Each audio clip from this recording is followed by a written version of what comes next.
Welcome to the All About You podcast. My name is Sheila and I am your host. And for those who haven't heard of Family Constellations, I have got Facilitator Brit. So Brit is a returning guest. We did a podcast in May. So Brit, welcome back to the podcast. Thank you so much for having me, Sheila. Let's talk about what Family Constellations is, who would want to use Family Constellations and what it can do. Family Constellations therapy is a systemic therapy method developed by psychologist Brit Netsah. He developed this method after observing the Zulu tribe in South Africa during the 50s and the 60s. And there he observed how they resolve issues within their tribe while addressing the dynamics and relationships within the group. That's the difference between systemic therapy as opposed to individual-based therapy. Now, Family Constellations is such a powerful and effective method to work on issues on a deep energetic level.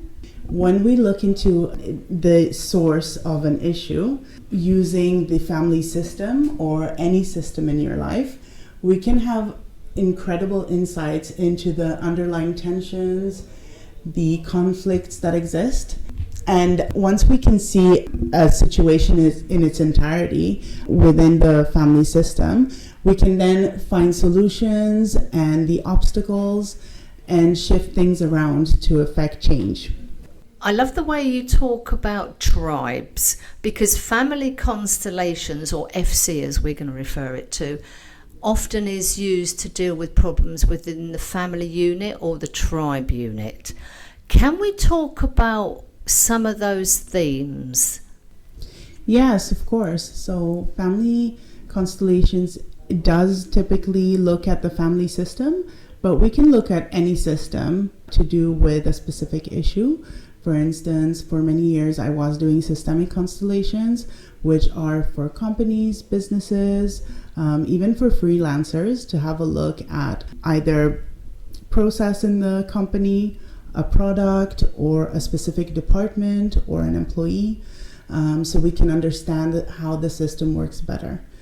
Anything can be seen and looked at in a systemic manner because everything is connected at the end of the day, and everywhere you make a change, it's like the butterfly effect.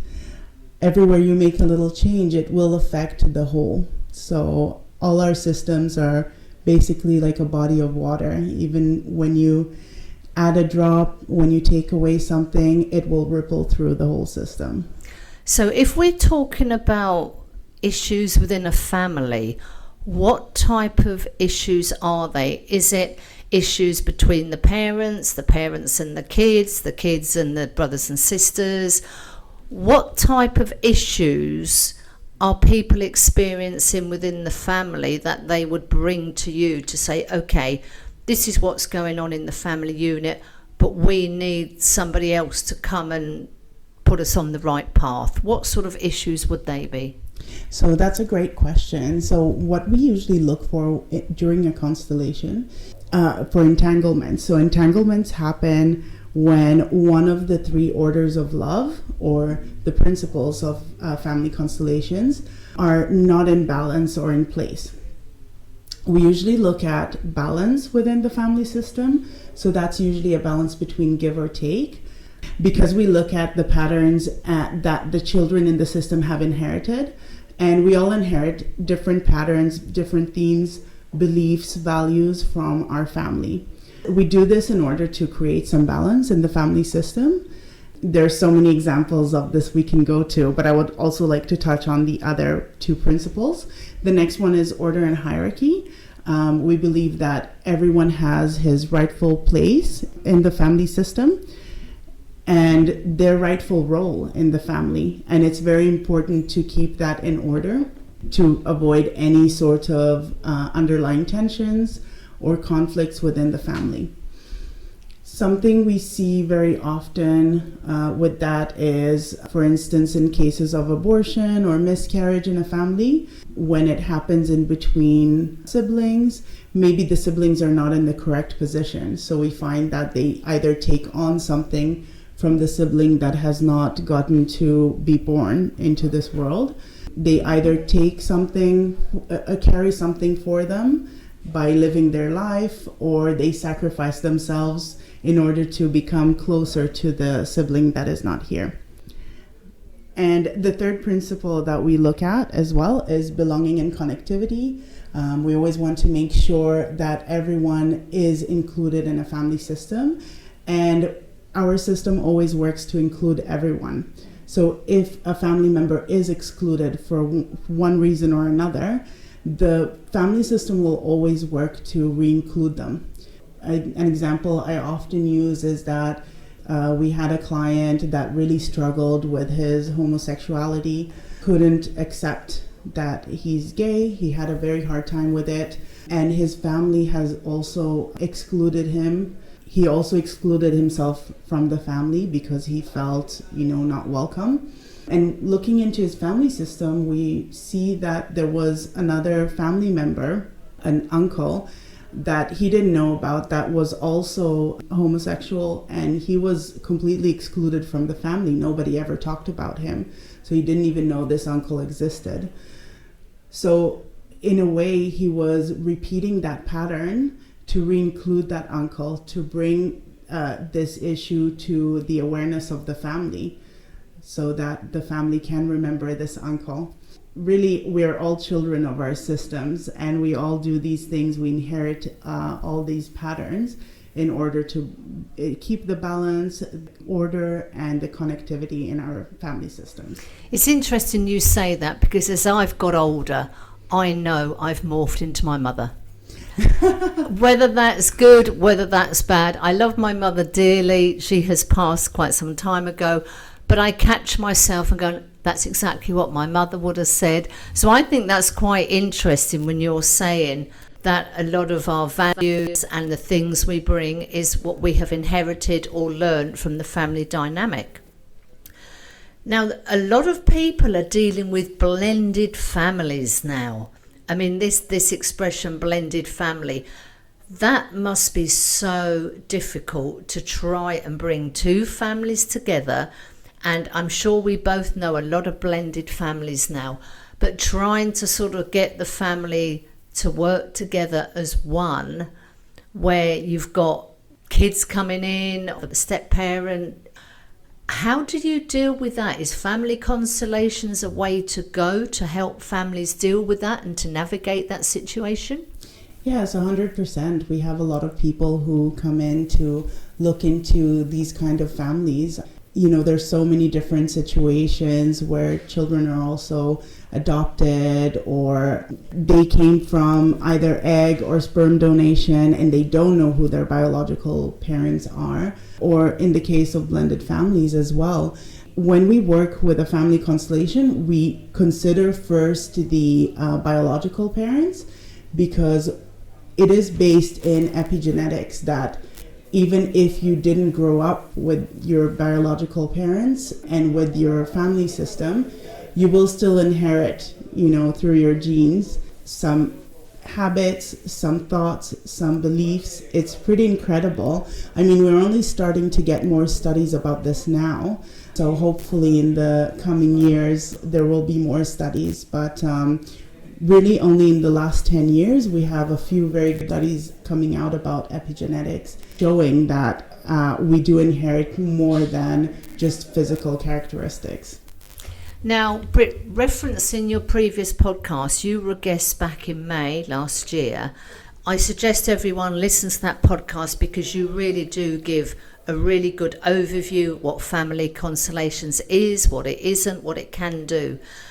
You've been running Family Constellations in Valencia for quite some time now in English, and you're a busy woman doing these Family Constellation workshops. Would you just want to talk a little bit about that? Is there a typical person who comes along? Is there a theme that keeps coming up and you think I'm seeing this theme virtually at every workshop? Yeah, so it's been wonderful. Honestly, the people who've been coming to the workshop, I'm so grateful and humbled by the people who've been coming because they're so open-minded. They've been so curious about this. And it just fills my heart because really a lot of people in English speaking cultures or communities don't know about this really powerful method, where in other countries it's very well known. I mean, if you ask someone here in Spain about family constellations, everybody knows what it is.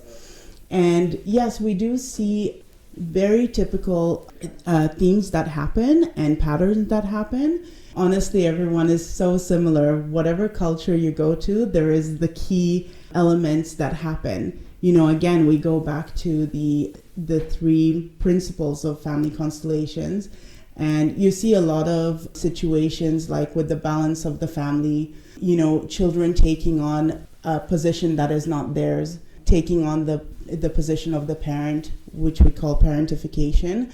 That happens so often in every culture.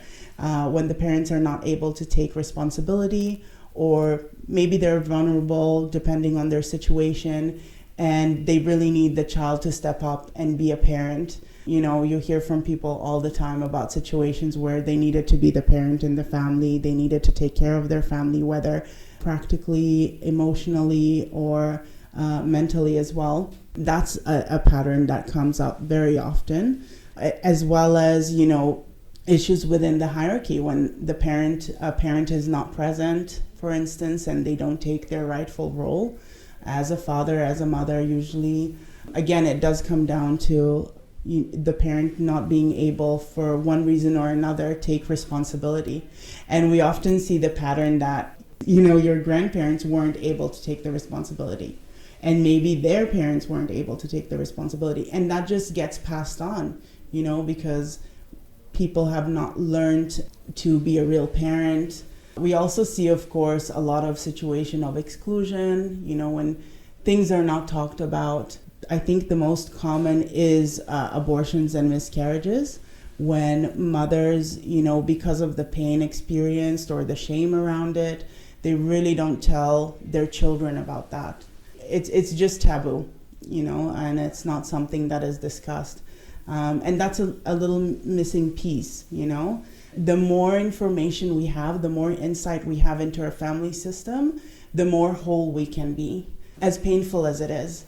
So really, the type of person that comes to the workshop is really anyone who's curious and who is ready to take responsibility and stop some patterns. And I really see that now. You know what's interesting? I get so many younger people, because for many years I was getting more people in their 50s and up coming to the family constellations and wanting to become aware of their family systems and the dynamics. But now I'm seeing so many young people coming and saying, you know, I want to stop this pattern. I want to, you know, to stop the neglect in my family. I don't want to neglect my children the way my parents neglected me and the way they were neglected by my grandparents. So it's beautiful. It's just really anyone who's ready to shift things in their lives, to grow in a profound way, they're welcome to have a look into this. It's interesting you talk about that you've seen a shift in the type of person who's coming to you. When you were talking about that, I was thinking, are families now more open to talking about issues within the family than they would have been in maybe the previous generation? Are people having more sit-down conversations, or maybe in a more relaxed setting about, okay, how are we grooving as a family? Are we all trotting along quite happily, or have we got a reoccurring theme or an issue within the family? Do you think communication is better within families now? Because we've touched on the fact that we have a lot more blended families, but do you think in general conversation is easier now? Because back in our day, I don't remember really my family talking about feelings, emotions. That was basically not done. Whereas now, I think a lot more people seem to be about open, having conversations. Do you think there has been a shift in communication? Yes, definitely. I mean, it still varies from family to family. Some families are a lot more open. Some families still to this day are not able to open up or communicate about certain things. So it's really mixed. You still see the same issues and entanglements that you would have found, decades ago. But yes, there is a collective readiness in the younger generations, as well as I think in all generations right now, also due to social media, because a lot of information is shared that people were not aware of. And things become trendy, like I see a lot of people talking about love languages or attachment styles, things that until a few years ago people were not very aware of. But because of social media, I guess that's one of the great things about it, when we can share information that people were not aware of before.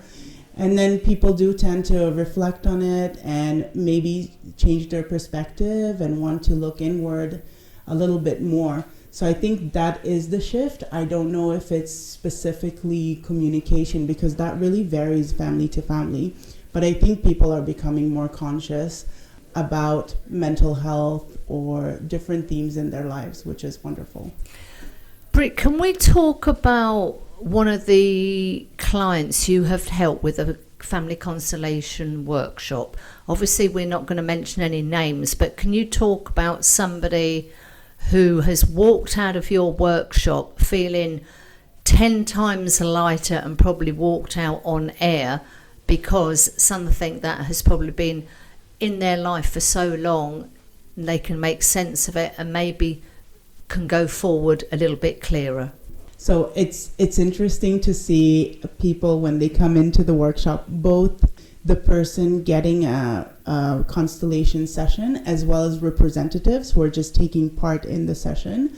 It's beautiful to see the shift in energy from when they come in to when they leave.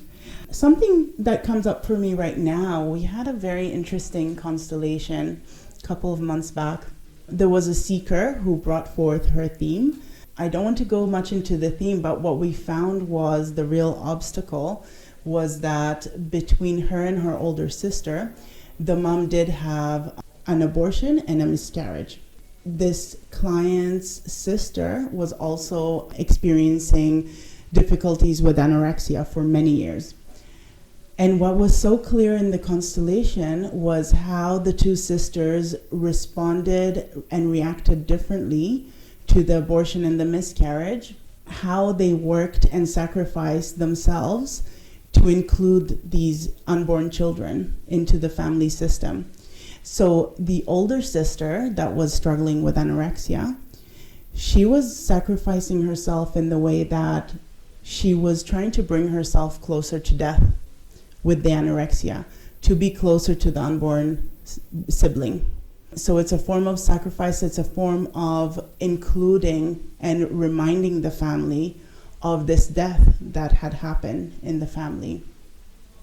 So she was really working to be closer to this unborn child. The other sister, the younger sister who came as a seeker, the way she was including the other unborn sibling was by living life for two. So she was a little bit, taking on a lot, doing a lot, completely the opposite of the other sister, but it's also a form of sacrifice because you don't get to live your own life. You're living life for someone else as well. You're carrying their energy with you. And that can result in a lot of confusion and indecisiveness in your life. So it was just an amazing act of love to witness these two sisters completely unknowingly, subconsciously trying to include these unborn siblings, bring them into the system, to keep them involved in the system.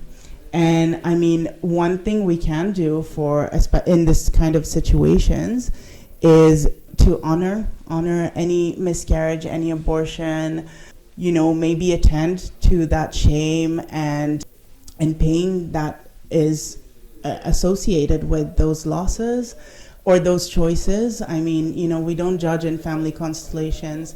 Every family system is perfect with their pain, their hurts, their destructive patterns. We just want to honor it, honor those siblings, that were unborn, and kind of just acknowledge that happened, and the parents went through that, and that the family went through that. So just to find a way to honor those souls brings a lot of healing and wholeness to the family already. I think what you've just said, it really highlights some of the incredibly deep and personal issues that people will bring to a family constellation workshop. And I just want to touch on a little bit. I came along to a workshop, you kindly invited me along, and you mentioned there the seekers are the people who come along and actually want to have the family constellation done. And then you have other guests like myself who take on the role of other people in this story, in this situation. And I just really want to sort of touch on that part, because I came into the space, you made me feel incredibly welcome. The first thing I saw was a box of tissues. As you say, a lot of people around the world are familiar with family constellations. I had never heard of it coming from the UK until I met you and we had a conversation. So I walked into something I really didn't have a clue what was going to happen. I saw the boxes of tissues and I'm like, oh, okay, what am I letting myself in for? And my experience was, the first thing is how you made everybody feel welcome. You explained what the session was going to encompass, which was great, because we're always feeling a little bit better if we know what's going to happen. And for me, when the seekers explained a little bit about their situation and why they were coming to the workshop, I was blown away by how trusting they were of everybody else in the room, how intimate and personal some of the stories were and what the issues were. I felt incredibly honoured to be part of this. Now, for me, as in the position of role play, what would we call my position? We have the seeker, and then what would we have? Yes, the representative. The representative. The story sort of played out, and the seekers pick somebody maybe to be the mother or the husband or the sister. You take on this role. You have no prior information about the personality of this person. But I was amazed at how the information coming from the seeker, and all of a sudden you go into this representative role and you have to look at it from that point of view. Am I making sense here? Yes. I mean, it's such a powerful process. We really need everyone there at the workshop, both the representatives and the seekers who bring forth their questions or their theme. We really need everyone there to help hold the sacred space. And yes, like you mentioned, confidentiality is a massive part of this. Of course, we won't be able to hold the sacred space unless we had that commitment to confidentiality. And we don't speak about sessions, not only because of that, not only because of privacy reasons, because we don't want to repeat the movements that we made during the sessions. So it's really beautiful because representatives, they do take on the role, as you mentioned. They step into the role of either something or someone in the family system, and they really act on impulse. It's a little bit of, it's kind of the modality of psychodrama, which is included in family constellations therapy. We encourage representatives to really just notice what is happening in their bodies and the sensations that come up. And it's pretty incredible. I mean, it's very hard to explain until you really experience it, how suddenly some emotions or thoughts come up when you're in the space and reenacting something from the family system. Thank you, Brit. You've made that a lot clearer than I was struggling to say, because I think it's quite a difficult thing to explain. You're the facilitator and I was the representative, but I still find it quite difficult to articulate what my role was. And obviously I'm not going to go into what the scenario was. But yeah, I was very, very proud to be part of it. And I think what you're doing is absolutely incredible.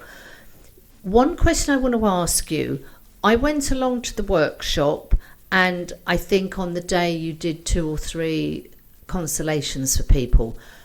Would somebody just have the one workshop, or would they come back to you for a second session, or would they have a one-to-one? How would that work? That's actually the thing I most love about Family Constellations, and why, back when I started studying it in 2011, that's how I fell in love with it, because at the time I was working with classic counseling as well as NLP coaching. And, with constellations, because we're working at such a profound energetic level, whatever you do in a family constellation session really affects all areas of life at a very deep level. So I really noticed I can accomplish with clients in one constellation more than I can do in 1 year of individual talk therapy.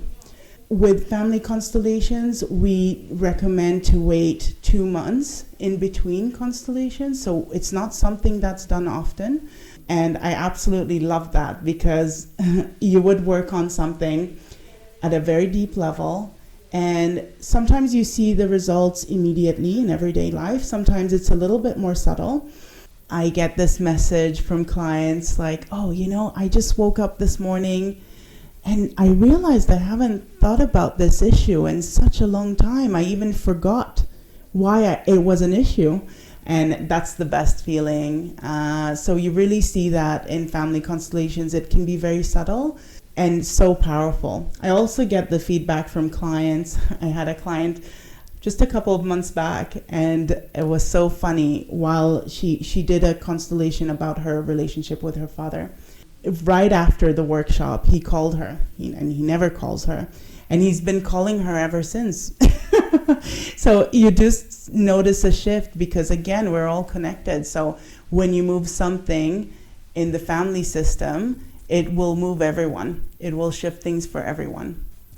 So Brit, you're very, very busy in Valencia with Family Constellations. Is there anything happening in the pipeline? Anything else coming up that you're working on that you can share? Yes, of course. So, at the moment, I'm very focused on offering constellations here in the form of workshops. So that's in a group setting, but I'm also offering one-on-one individual sessions with constellations, both online and in person. And basically that's done using figurines or little objects to hold the energy of someone or something in your family system. So you use little figurines as representatives instead of people. A lot of people find the workshops a lot more interesting, because again, we're reenacting certain aspects, but the one-on-one sessions are perfect for, any intimate situations that you may not want to work on in a group setting, as much as it is a safe space. So that's available for people. I'm working on expanding that. Our workshops have been pretty full. Thankfully, we offer workshops consistently every 2 weeks, but we're working on offering more constellations, and I'm working on my website and everything here for people here in Valencia to have more information. There's a lot of education that needs to go into family constellations therapy in English-speaking societies. So I'm excited to offer some free talks in the near future. All of that is in the works. So I'm really excited for more people to know about this. I just want people to know that this exists, and this kind of healing exists and is open to everyone. So Brit, I'm going to link all your information to this podcast. I will link the first podcast, because this one obviously is part 2 of the previous one. So I think if people are completely new to FC, Family Constellations, listen to the first podcast, and then obviously this is a great one to follow on from that. Brit, anything else you want to say before we finish? Any final words of advice or encouragement? I always want people to know that they're just perfect the way they are, with all their struggles, with all the challenges that they face at the moment, the good, the bad, and the ugly. There is nothing really that we need to fix. And it is a beautiful thing when people do choose to develop and grow into a certain aspect, and to bring healing into a certain area of their life or into their family system. I also want people to know that you can work and grow any area of your life. It's really possible. All you need is some intention into doing it, and it's available for you. So I just want people to leave with that you can accept yourself and see that there's nothing to fix, but also choose to grow and develop in the areas that you do want to. Oh, I love that. That's very encouraging. So, Brit, thank you so much for being a returning guest on the All About You podcast. Thank you, Sheila. Thank you for having me. It's always great to be here. Thank you for listening. I hope you enjoyed the conversation. So please do subscribe for future episodes on whatever platform you are listening. It is free, and if you have a story to tell, please contact me on allaboutyoupodcast@yahoo.com and let's get your story told.